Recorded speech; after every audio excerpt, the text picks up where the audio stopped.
Hey guys, what's up? It's Alex Duque, and the question is, how do you make an ambient occlusion render? You can make an ambient occlusion. Again, it's all about the materials. It has nothing to do with the first process. But however, to make life easy, I like to do a render layer.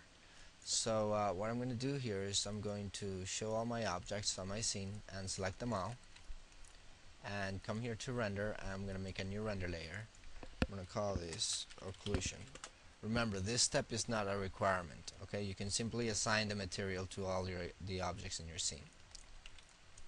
Anyway, I'm going to go ahead and override, make a new material override, and a surface shader. It's important that you make a surface shader. So here's the process. You make a surface shader, you assign it to all the objects in your scene. Call that surface shader ambient occlusion material, and you open up the attributes, and on the map for the out color you go ahead and you map a MIB ambient occlusion. So you come to the inventory tab and you'll see MIB ambient occlusion, not fast occlusion, ambient occlusion. So now that you have the ambient occlusion, you have these samples. You're gonna have to change those samples so that it doesn't look noisy, but I'm gonna keep it at 16 for now. So come here to the render settings, and of course make it production quality. So now that this is production quality, I'm going to go and I'm using mental array, and I'm going to come here to my master layer, and I have two different sets because I want to explain two different properties. Okay, I'm just going to select all these objects and make another render layer. I'm going to call this occlusion 2. Okay, now on occlusion 1, I'm not going to have this cube. On occlusion 2, I'm not going to have the ground plane. Okay, so it's two different types. So I'm just going to come here to occlusion 2 and override, make a new material override, call this a surface shader, and call this ambient occlusion material version 2, and I'm also going to map a MIB ambient occlusion. There we go. Okay, let's start with a simple one, this one. Render, render, perspective.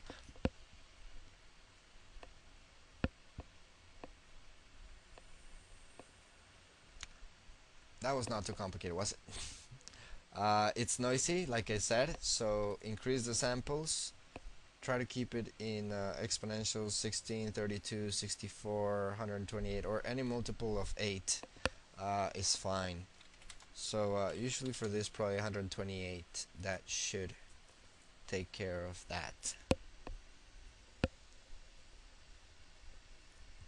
The render takes longer the higher the samples, but there is not going to be noise, or all that noise is now gone. So that's pretty self-explanatory. There you go. That's an ambient occlusion render. In the best case scenario, which is like never, not very seldomly. Okay, so now we come to occlusion 2. This is a different scenario. So I'm going to come here to view, to shading, use default material so I can see what I'm doing. And I'm inside of this cube, okay? My camera is inside of this cube.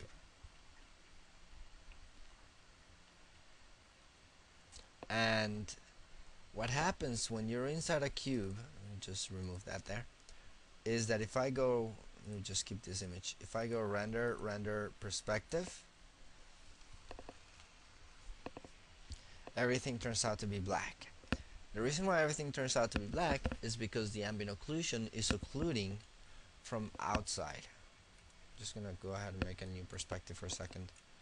It's occluding everything from the outside. So everything that's inside, it's not showing it as black because it's being occluded by the light's occluded. So that's when you come in and you change settings. Now the maximum distance determines the maximum distance of the ambient occlusion, or how much is going to read. So let me just draw it out here just to give you an idea. So if this is the base, right? And this is the tip, the like a wall. Okay?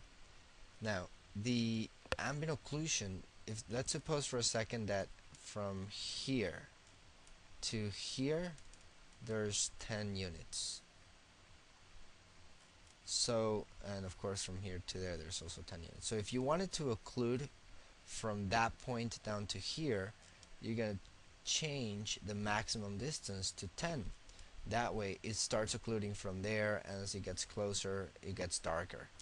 And if, of course, if it's 5, then it starts occluding from here, and if it's 2.5, and so on and so forth. So that's what that setting does.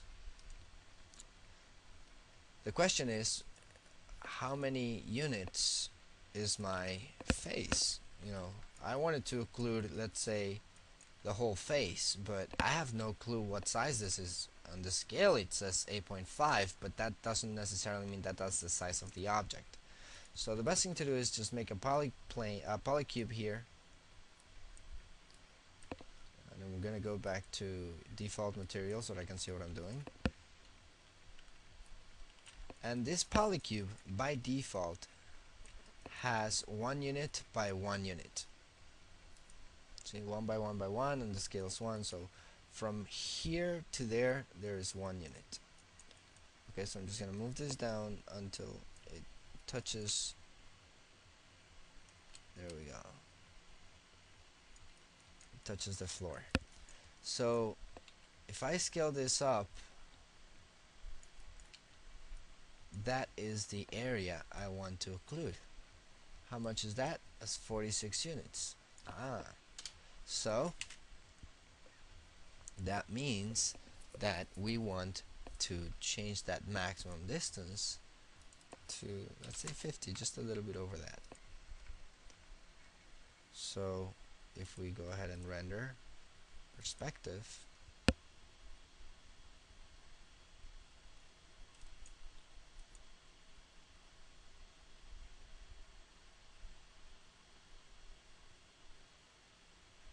now it's reading 50 units for it to start occluding. There's also a fall off, and the fall off is right now set to 1. So if we make it, let's say, 10 units, then the fall off is going to be a fall off of 10 units. So it's going to start falling off 10 units from there. And we can play with this value. So let's try 30. Let's see how that turns out. Not much of a difference. Let's do 5. That would be too little. Okay, 20. Let's take this down to 30. And so on and so forth. I mean, you can always get to, like, depends on the scale, of course, but I'm going to try 100.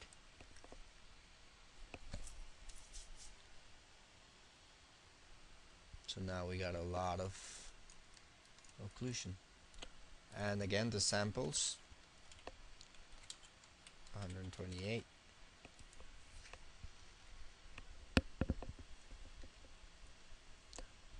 Is going to make it less noisy.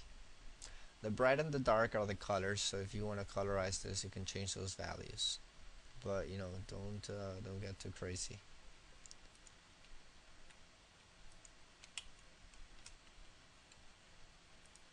I'll just go ahead and use default material, move this object a little bit closer to the head, and just re-render that,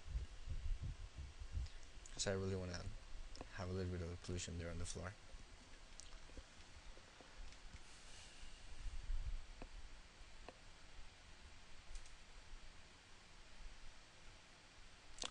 And there you go. So there's your ambient occlusion render. Okay, so I'll see you later. Bye.